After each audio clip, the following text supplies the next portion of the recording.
jẹ́ kí a gbàdúrà. Ọlọ́run ìyè àti agbára, ẹni Ọlọ́run ipá àti agbára tó pẹ̀lú wa tí ò fi wá sílẹ̀. Olúwa fẹ́ kọ́ nípa bí a ti ń jinlẹ̀ nínú ìyè Kristi. Olúwa fi yé wa, ẹ fọ̀nà hàn wá sí.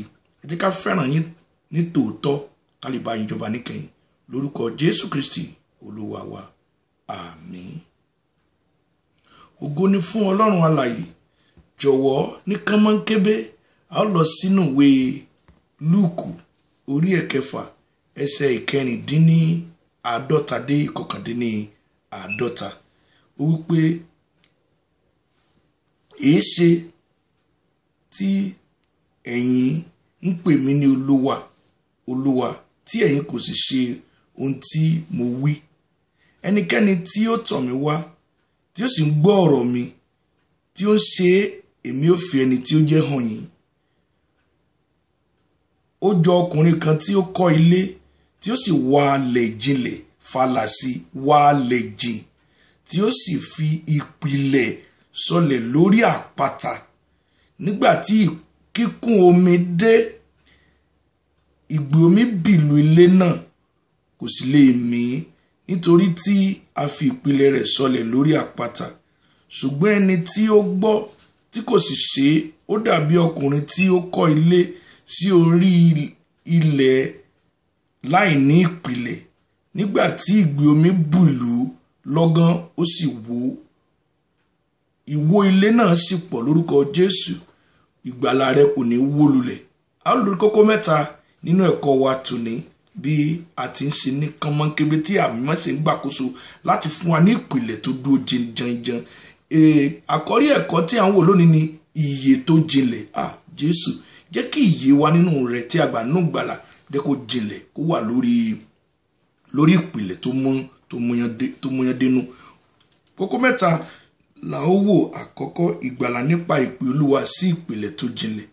Ẹ̀kejì, wíwalẹ̀ fún ìfira ẹni jì, ìyè tó jinlẹ̀ tó sì dúró ṣinṣin.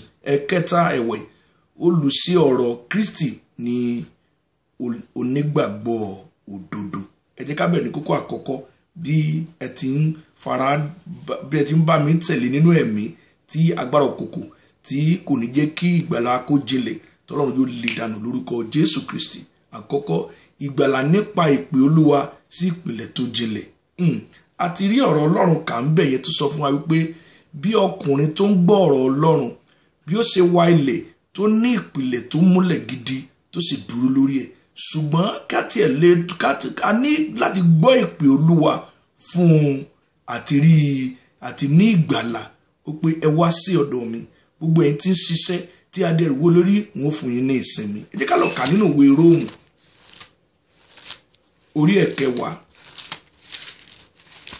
ká wo ẹsẹ̀ ìkẹtàlá. Róòmù orí kẹwàá ẹsẹ̀ ìkẹtàlá.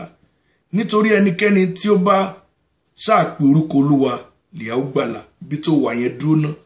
Ǹjọ́ ti ní ọjọ́ kan pàtó tí o ké pe olùkọ́ Ọlọ́run pé nínú ẹ̀ṣẹ̀ la bí ọ, nínú ẹ̀ṣẹ̀ ni ìyá rẹ̀ lóyún rẹ̀, tí o ṣe pé kí o lè ní ìpìlẹ̀ tó dánú Kristi, pé kí o lè dúró títí dé òpin, pé Jésù dáríjì mí, wẹ̀ mí nù, fi ẹ̀jẹ̀ rẹ̀ fọ̀ mí nù, gbà mí sínú ilé ìyè rẹ̀ látòní lọ. Mo gbọ́ ìpè náà, mo sì dáhùn, ẹ wọnú mi lọ, ẹ jẹ́ alága, ẹ jẹ́ olùpilẹ̀ tàbí láti pé gbàgbọ́ mi, mo yọ̀ǹda ayé mi fún ọ. Tó o bá tí ì rí bẹ́ẹ̀, tí ẹ̀ṣẹ̀ sì ń kọlùkọgbà nínú ayé rẹ̀, tí agbára ipá Sátánì sì ń dà ọ́ láàmú, tí èṣù jẹ́ kó rí mú mi, wá sọ́dọ̀ Kristi, kó jẹ́wọ́ ẹ̀ṣẹ̀ rẹ̀, kó gba Jésù lówó àtùgbàlà rẹ̀, yóò sì fún ọ ní ìyè àìnípẹ̀kun. Jẹ́ ká tẹ̀síwájú ní kókó kejì, wíwalẹ̀ fún ìfira ẹni jì, ìyè tó jinlẹ̀ tó sì dúró ṣinṣin. Lúùkù orí kẹfà tí a fi ṣe àyọkà wa ẹsẹ̀ kejìdínláàádọ́ta. Síbélì rẹ pẹ̀lú mi nígbà bá sókítà ó fi sọ̀rọ̀ yìí. Kristi fẹ́ gba ohun ọ̀tun ṣe nínú ayé rẹ̀. Lúùkù orí kẹfà ẹsẹ̀ ìkejìdínláàádọ́ta. Ó jọ ọkùnrin kan tí ó kọ́ ilé, tí ó sì wálẹ̀ jìn, tí ó sì fi ìpìlẹ̀ sọlẹ̀ lórí àpáta. Nígbà tí kíkún omi dé, ìgbì omi bìlù ilé náà, kò sì lè mì, nítorí tí a fi ìpìlẹ̀ rẹ̀ sọlẹ̀ lórí àpáta. Mo gbàdúrà pé lórúkọ Jésù Kristi ìpìlẹ̀ ayé wa yóò wà lórí àpáta lórúkọ Jésù Kristi. Ẹ jọ̀wọ́ ẹ jẹ́ kí a wo ọ̀rọ̀ Ọlọ́run ní fínífíní ká jẹ́ inú ọ̀kan tí òye rẹ̀ yé tí ó sì ń tẹ̀síwájú nínú òdodo náà. Olúwa ọ̀gá ògo tó pè wá yóò sì ràn wá lọ́wọ́. Ó sọ níbí pé ó nílò nígbà tí o bá gba Jésù, tí o ti gba Jésù, o ní ọjọ́ ìbí rẹ nínú tẹ̀mí kì í ṣe tara ara. Tó gba Jésù ló tó mọ̀ pé ọmọ Ọlọ́run ni ọ́, ìbí rẹ wà nínú Kristi. A ti pè ọ́ kúrò ní Egypt, o ti bọ́ sí ilẹ̀ ìlérí. A ti gbà ọ́ lọ́wọ́ ọwọ́ ìbí ìyá rẹ nítara, o ti di ọmọ ìjọba ọ̀run. Tó bá rí bẹ́ẹ̀, ó wá walẹ̀ jinlẹ̀. Ọ̀nà tí a fi lè walẹ̀ jinlẹ̀ pọ̀. Àkọ́kọ́ ni láti béèrè fún ìsọdi mímọ́ ọkàn, kí gẹ̀dẹ̀gẹ̀dẹ̀ ọkàn wa, gbogbo ìpanilára fún ẹ̀ṣẹ̀ tí ń gbénú ènìyàn tí ń ru jáde, ká lè fi ẹ̀jẹ̀ Jésù agbára rẹ̀ ká fi fọ̀ ọ́ mọ́ pátápátá. Múra, ó ń pè ọ́ kó sì ké pè. Bíbélì sọ ọ̀rọ̀ kan tí mo fẹ́ ká wò kó lè gbàdúrà, kó lè má fi ìgbé ayé rẹ kó má fi ta tẹ́tẹ́ kó rò pé ó ní oore ọ̀fẹ́ lóòótọ́ ni, ṣùgbọ́n ó lè tẹ̀síwájú nínú ẹ̀ṣẹ̀, kò ní kóore ọ̀fẹ́ kó máa pọ̀ sí. Kí ká wo ohun tí ọ̀rọ̀ Ọlọ́run wí nínú Tẹsalóníkà orí 5 yẹn ẹsẹ̀ 23. Kí Ọlọ́run àlàáfíà ti ká lára rẹ̀, kò pẹ̀lú mi sí, ó ti ká lára rẹ̀, kò rẹ́ lómi níṣẹ́yẹn ti ká lára rẹ̀, kí ó sọ yín di mímọ́ pátápátá. Èyí ni à ń pè ní ìwalẹ̀ jinlẹ̀ yẹn inú ọkàn ènìyàn. Ọlọ́run lè wọnú ọkàn rẹ kó fi irú pé kí ó lè sọ ọ́ di mọ́ pátápátá, kí a sì pa ẹ̀mí àti ọkàn àti ara yín mọ́ pátápátá lé àìlábùkù ní ìgbà wíwá Olúwa wa Jésù Kristi. Ǹjẹ́ o fẹ́ ìpamọ́ Kristi nínú ọkàn rẹ? Nígbà tó bá rí, kó lè pè ọ́ sínú ilé pé káàbọ̀ ọmọ ọ̀dọ̀ rere, bọ́ sínú ayé Olúwa rẹ. So o fẹ́ bá Kristi jọba, o nílò láti wo ayé rẹ kó jẹ́ ká wálé ọkàn rẹ jìn, ká lè gbé Kristi síbẹ̀ kó sì lè dúró, kí èṣù àti ẹ̀ṣẹ̀ àtagbára òkùnkùn kó má lè mì ọ́, kí ìka àléébù Sátánì kó má mú ọ lọ sọ́run àpáàdì. Wo ayé rẹ kó gbàdúrà kó sì jí olódodo. Ǹjẹ́ ayé mi mọ́? Ǹjẹ́ ọkàn mi mọ́? Ǹjẹ́ gẹ̀dẹ̀gẹ̀dẹ̀ wà ń bẹ? Olúwa, mo wálẹ̀ jìn nínú àdúrà lónìí. Olúwa, ẹ fọ̀ mí mọ́, ẹ sọ mí mọ́ ní pátápátá. Jẹ́ ká lọ sí kókó kẹta láì fi àkókò ṣe òfò.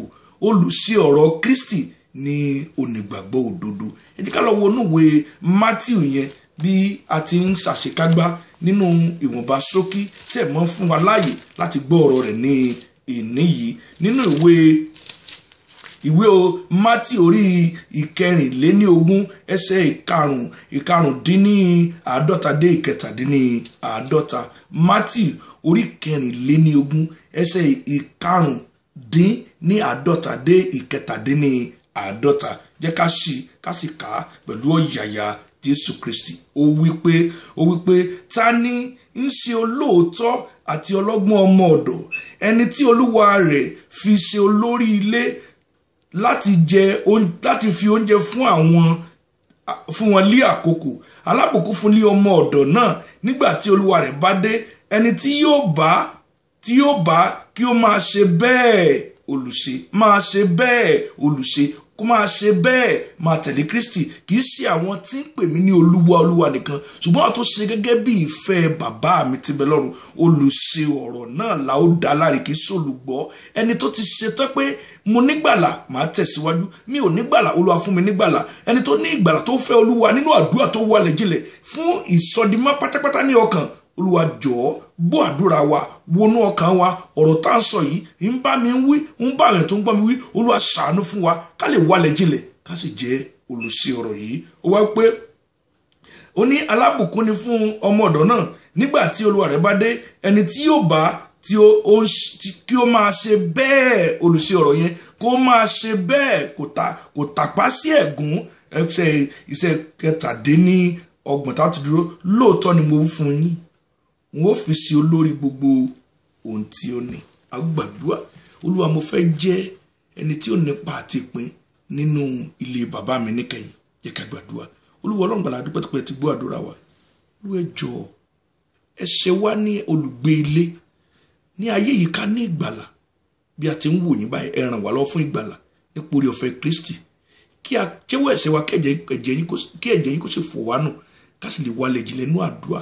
ká sọ ọkàn wa di mọ́, gbogbo èrí, gbogbo gẹ̀dẹ̀gẹ̀dẹ̀ tó lè ta wá sí ọ̀run àpáàdé ká ṣẹ́gun ẹ̀ pátápátá, ká lè jẹ́ ní ọ̀nà kan tí a pè nínú agbára ìgbàgbọ́ àti ìwà mọ́ tí ó bá yín jọba níkẹyìn. Ògo ni forúkọ yín, a máa yìn títí ní orúkọ Jésù Kristi Olúwa wa. Àmín.